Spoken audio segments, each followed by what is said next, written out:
Hey, welcome back everybody. You know what today is? Today's the day you're going to learn how to play All Along the Watchtower as performed by Jimi Hendrix.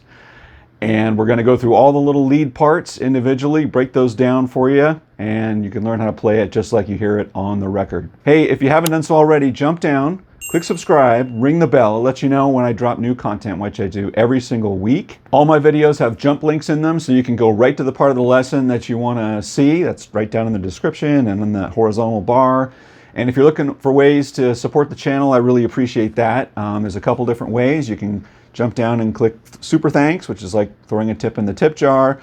Or you can join my Patreon page where there's exclusive content and you can get all the tabs and chord charts for the videos that I do here on YouTube, like this one. So hope to see you there. So All Along the Watchtower, this has to be what? In the top, certainly in the top 10, top 5 maybe? Classic rock songs of all time. There's so much greatness with this, and I'm not gonna purport to be anywhere close to Jimi. I'm gonna do my best. I love Jimi. I have since I first picked up the guitar.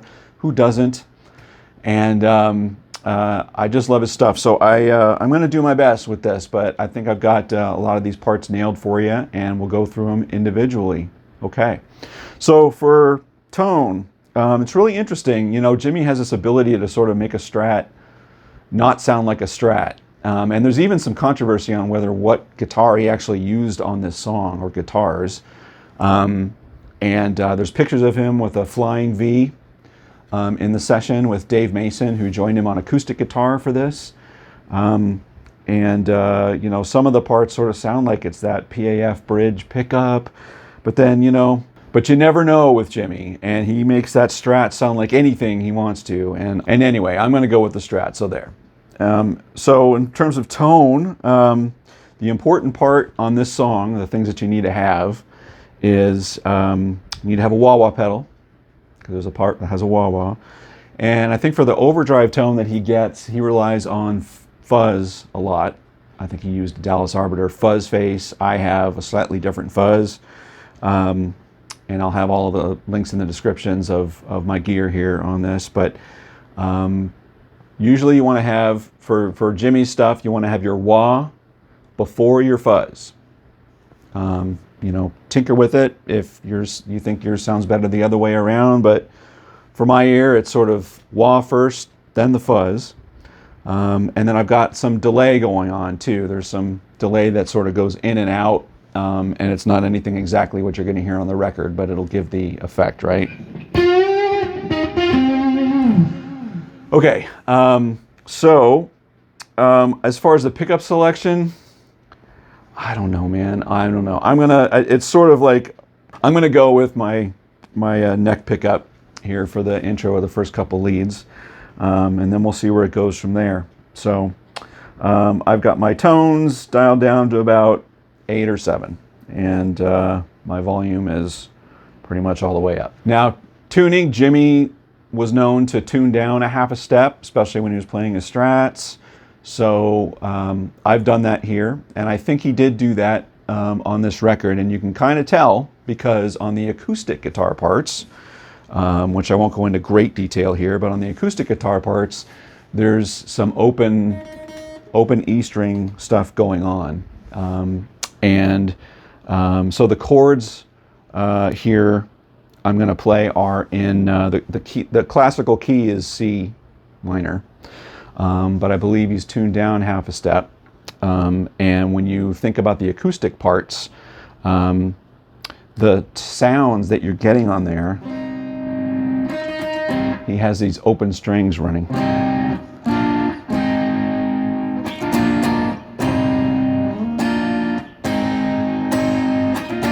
And there's 2 guitars going on. There's a 12 string that's being played by Dave Mason, which is pretty straight, and it's, I think, lower in the mix. Jimi is also doubling him on 6-string guitar, and he's the one that's doing where you hear all the crazy, powerful strums. You know, when you hear that, that's Jimi, according to Eddie Kramer, who was the engineer on the session. But that's most of the song right there. Okay, so let's talk about the electric parts, right? So the intro, all right? So I'm tuned down half a step. So that's my open chord there. So we're playing in the key of C minor, but I'm just going to call out the chords from here on out from the actual position that you have on the neck, right? So this is pentatonic minor from the 9th fret, which is the, what is that? That's a C sharp, okay?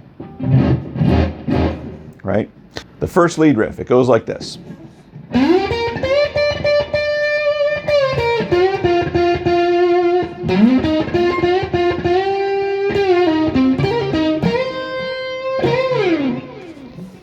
And if we slow that down,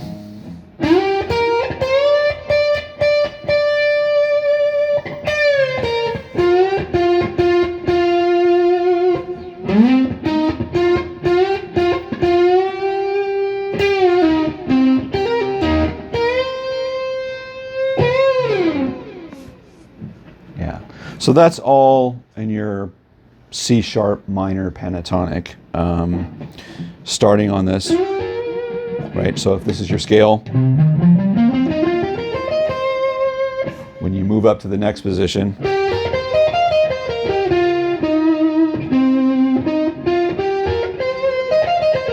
so he's starting in that upper position. So he hits that note a lot throughout the solos in the song, and it's sort of like the one note that takes it to a place that's not classically in the pure pentatonic minor scale, but it's the one note that sort of he adds on throughout that just really gives it the character, and he comes back to it again and again. So the next solo we come to is after the first verse, and here's where, you know, just pick the pickup that just sounds right to you. For some reason this next one sounds a lot more crisp, so I'm going to throw it back on the bridge pickup here. But that next solo, it sounds like this.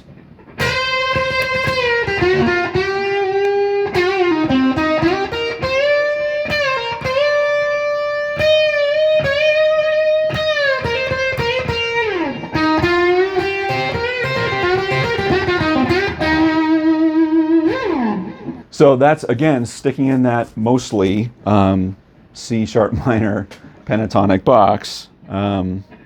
Starting right from the root.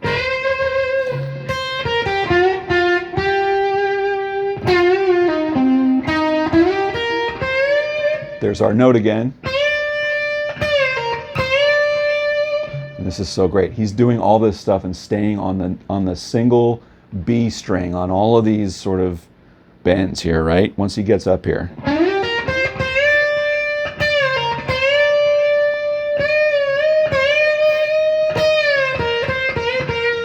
All of that was on the B string.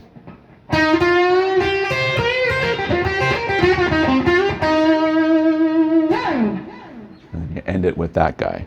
Yeah, that part where he just milks everything that you can get to on that B string is so great. That little part.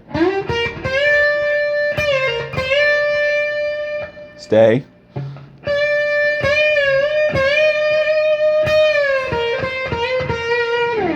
Right? So he's using, well, I don't know what he's doing, but I'm using, you know, all 3 fingers to sort of get the strength to get to the bending on all the places you want to go. And when you think about the bending, the first bend is, then he's going to go up higher. And he comes back down, but he comes back down sort of in the middle.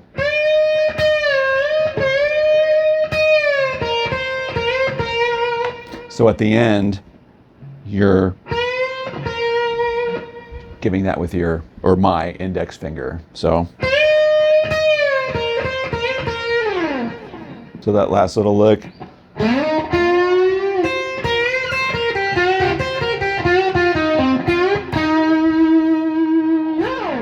So the next lead, when it comes in after the second verse, it either comes in with an octave or not. So you choose. Tell me what you think. But here's one version. Or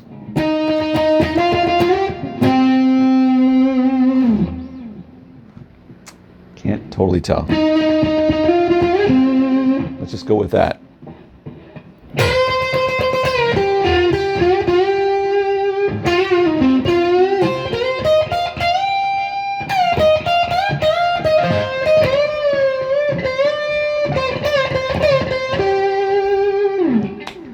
Okay, so there's a lot going on there. So you have your intro.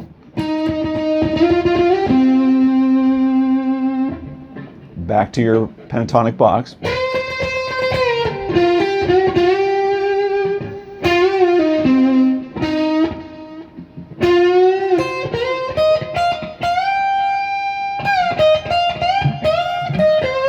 So he does that sort of thing again, where he's bending up with your 3 fingers.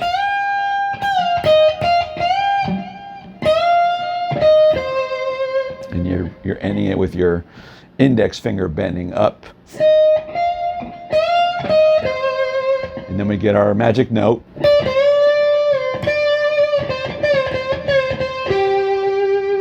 And you have some pre-bends at the end. Wow, there's a lot there.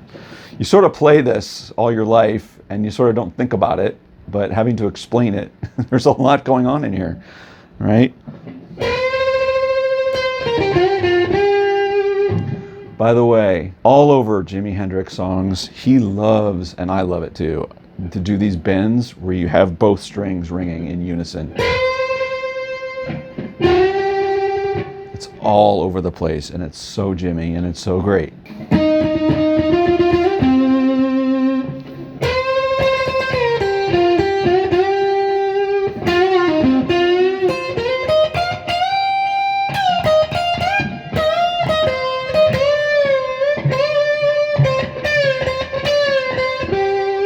So those last 2,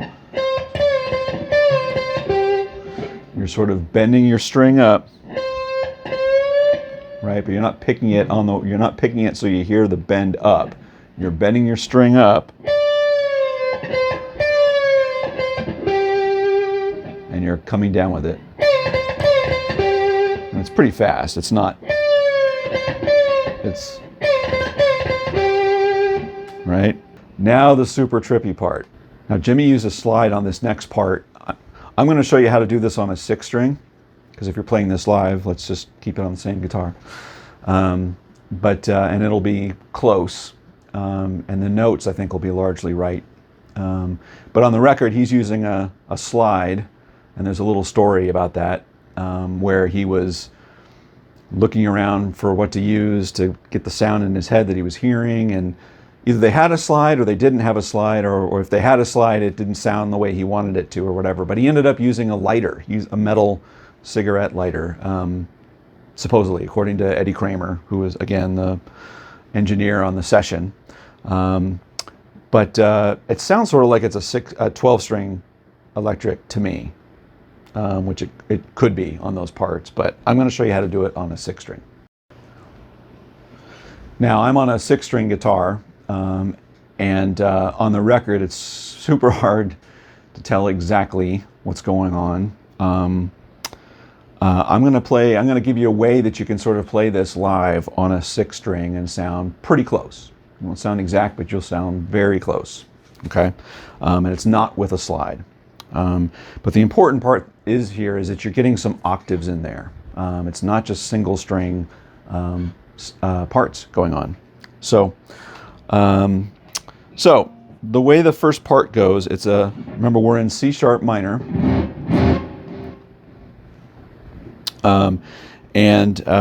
So the first, slide that he does is you're sort of taking straight across at 9. You're going from your D string all the way down to your E string. Let me dial my volume back a little bit and clarify that a little bit. Because it is a cleaner sound too when you listen to the record. It's different. So you're going to straight across here, and you're going to end on an A chord, right? Because remember, your chords are C sharp minor, B, A. So all you're doing is moving from kind of a C sharp minor, 7th, and you want to lose that first string on your way down. And get your little A chord there. So you end up playing 4, 3, and 2. So here's where your little tricky parts and your octaves are going to come in. So now you're going to, after your A, you're going to grab your fourth string and your first string. So fourth at 6th fret, first string at 4th fret. Okay? And you're going to slide all the way up, so you're on the 4th string, you're going to go, you're going to move from 6 to 11 if you're thinking about the 4th string there, right? Okay? Okay, now you're going to grab the 5th string at 11, and you're going to add the 2nd string at 9. So you're just adding on the string next to where your fingers already are. So you're going from this to this.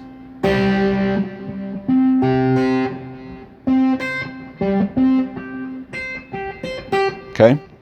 So, and you're going to go up, you're going to take this shape now, and you're going to see if you can pluck all 4 of those strings. That's the tough part, right? Get your fingers how you can, however you think you can do it, or you can just sort of drag across with your pick and mute that G string. Right? And then you're going to go back to your 4th and 1st. Do the part again.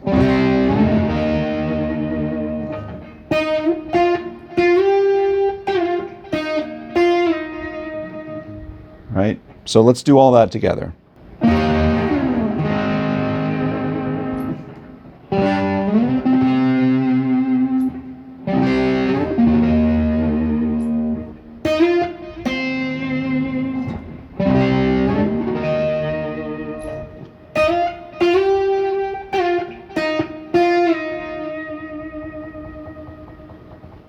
Okay, so that's my best approximation of this part.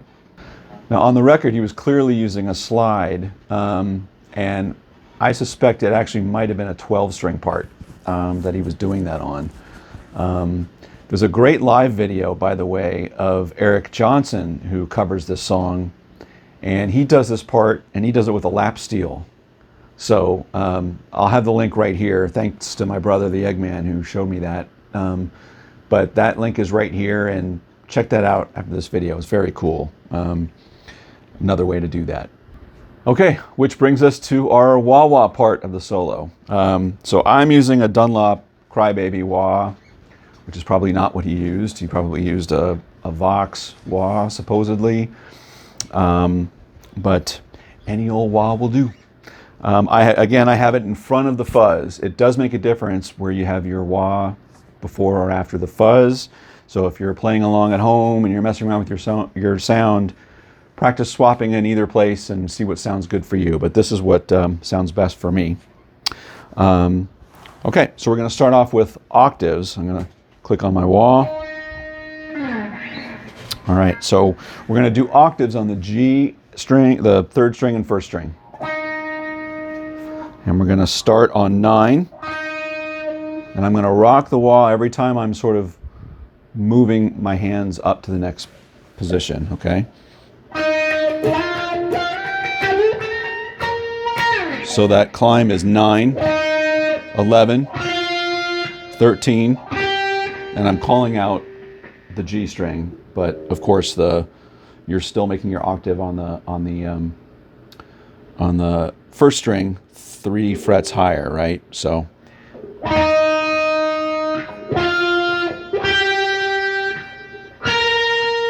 and the last one is 16. So 9, 11, 13, 16. One more time. And you're just wah, wah, wah, and that's the pattern that you're doing with your right hand as you're doing that. Okay. And the next one is it's a pentatonic, minor pentatonic blues lick, and you're sort of just rocking the wah throughout. And you just have to have a feel for that, right? So the part is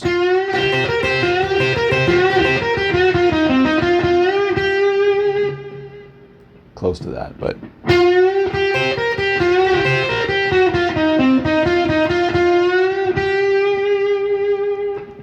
one or two notes off, but it's that little feel. And when you add the wah,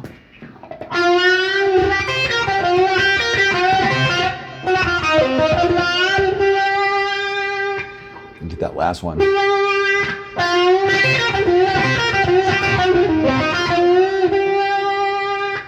That's the first part. Now the next part is you're going to play around on, again, that note that he keeps coming back to. That one. Remember in the very beginning? It's that note again. So, but the part is around. I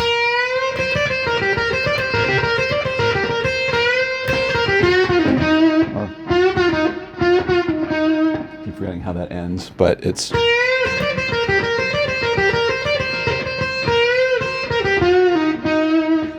And with the wah.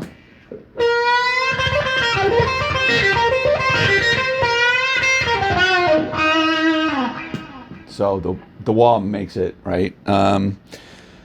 But you want to, that's more of a slow sort of rock back and forth on the wah at that part.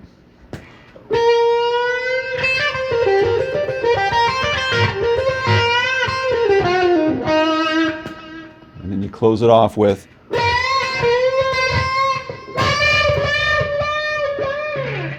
All right. So that's just a bend from your B string. You're again having your finger down on the first string at 9, and you're bending up from 12 to 14 on the B string. And then you're sliding up 2 frets doing the same thing. And your wah is whoop. Right. It closes out just with the beat. Okay. Now the next part, it's a big change in sound, and it sounds like there's no fuzz on that next part, right? And the only debate that I've got is sort of, does he leave his wah on? Because it's very, very crisp and sort of thin sounding. You know, if I have it with my wah off, and I'm all the way back on my bridge pickup, it's sort of not enough. Even if I crank the tone. Sort of not quite there, but if you leave the wah all the way on and rocked all the way down,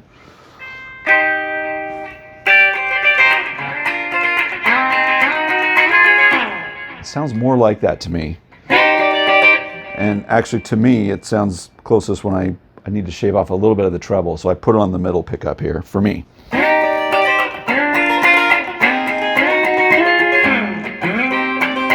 So this is, again, the same chords that we're doing. It's a C sharp minor. He's just playing, he does this a lot. He plays the bottom part of the chord, and he's using his pinky 2 frets up. And you slide down to your B. And then when you get to your A,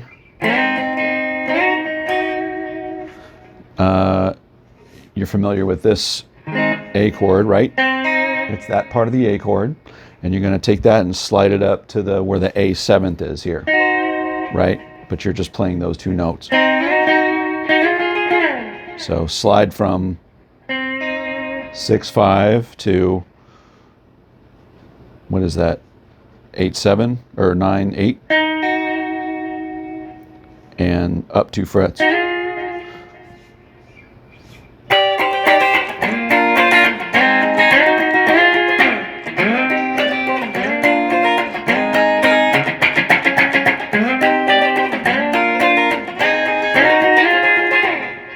So that's all that part is. And then when you're coming out again, I think your fuzz is back on, and you're just doing a climb. You're doing a double, I don't know if that's called a double stop, whatever we want to call that.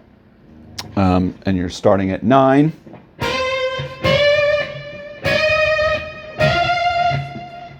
Right, so 9, 11, whoops.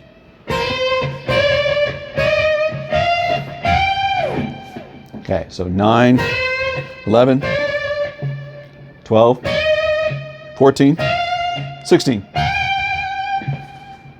Right, so that's how you get out of that. Okay, so we're about at the end, right? So coming out of that last verse, what you're going to be doing is a lot more to my ear, a lot more B string super bends. So you're going to start off right at your root note at C sharp on 9. And you're going to slide up 2 frets, and here's where you're going to, I think, you're living on this B string again. I'm going to bend it all over the place, up and back down again. So the notes that's happening here is you're going to have your C sharp, then you're going to go up to your E flat, and then the next sort of notes that are happening, I'll do it on the B string here. The next sort of notes that are happening are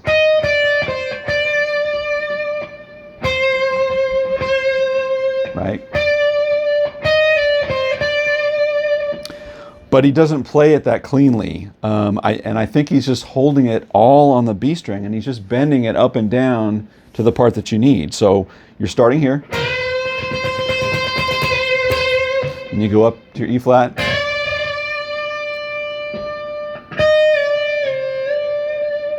like that, right? So it's not, it's, whoops.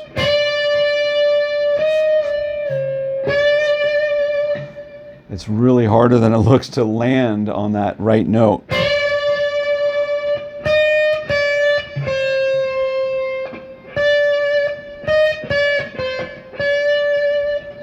While you're also playing that note. So I think that's the little bit of magic that happens there.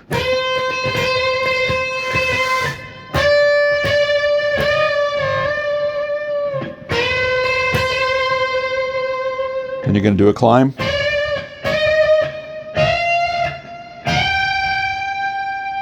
And then you're going to end with a big bend from your B note up here up to your C sharp, all on your E string.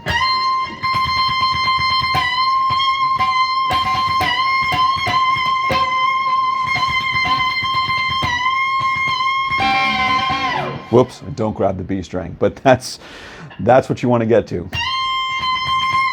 So that last bit,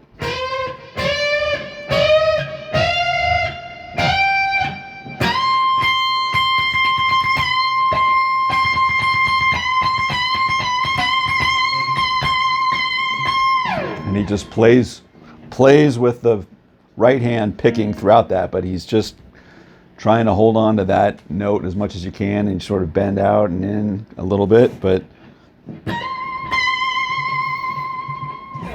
and that's how that ends. All right, that was All Along the Watchtower. Did you learn anything new today? So I hope you did. Hey, listen, if you like this, jump down right now and click subscribe if you haven't already, and ring the bell. Let you know when I do new content, which I do every single week. Let me know in the comments what you thought about this, and let me know if there's another song you want me to do a similar lesson on like this. But until next week, take care, everybody.